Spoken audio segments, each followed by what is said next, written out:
పిల్లలు ఉన్నారు, అటు నుంచి అంతా ప్రేమ వస్తుంది. కానీ బెస్ట్ ఫ్రెండ్ ఇప్పటి వరకు మా నాన్నకి నేను చూడలేదు. ఎందుకంటే నేను పుట్టిన దగ్గర నుంచి మాతోనే ఉండడం చూశాను.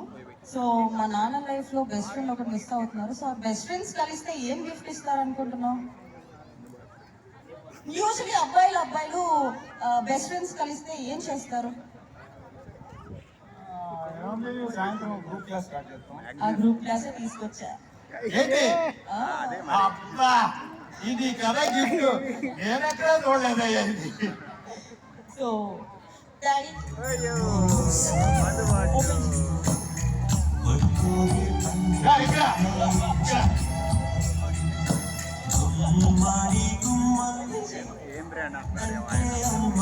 మా నాన్నకు అర్థం కాల గ్రూప్ క్లాస్ అంటే ఏంటో.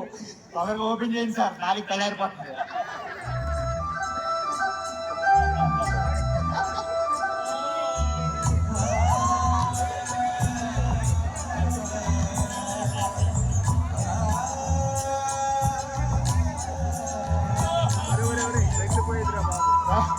సార్ మీ అమ్మాయి బెస్ట్ ఫ్రెండ్ లేడు అంటుంది సార్.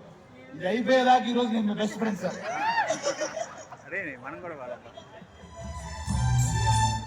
అన్నీ బాగున్నాయి అనుకునేటప్పుడు నుంచి కష్టంలోనే జీవితం ఉంటుంది. ఆ జీవితాన్ని నేను పూర్తిగా ఈ రోజు సూపర్ సార్, సూపర్. నచ్చిందా డాడీ గిఫ్ట్? హ్యాపీ? మా నాన్నకి ఎప్పుడు షర్ట్లు ప్యాంట్లు అని కొనిస్తూనే ఉంటాను. బట్ మా నాన్నకి ఫ్రెండ్స్ తో ఎంజాయ్ చేసేది ఏం లేదు కాదు. ఇందాక మాట్లాడమన్నా ఆయన మాట్లాడలేదు పాపం. సర్లే బాధపడుతున్నారని వదిలేశాను. ఇది చేతిలో పడితేనే ఇంత పెద్ద డైలాగ్ వచ్చింది, ఇంకా లోపల పడితే ఇంకేం వస్తుందో. సార్ నేను ఈరోజు బెస్ట్ ఫ్రెండ్ సార్ మీకు ఈవెంట్ తర్వాత.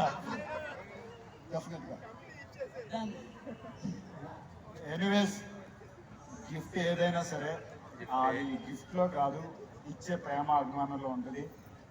అంటే గిఫ్ట్ ఇది జనరల్గా తాకూడదు, బట్ నువ్వు చెప్పే విధానం చూసావా? మా నాన్నకి బెస్ట్ ఫ్రెండ్ నేను ఎప్పుడు చూడలేదు, నేనే బెస్ట్ ఫ్రెండ్ అయ్యి నిజంగా బెస్ట్ ఫ్రెండ్స్ ఉంటే ఏమేమి చెయ్యాలనుకుంటున్నారో అది చేద్దాం అనుకున్నావు. నిజంగా చాలా బాగా నచ్చింది సత్య. Thank you.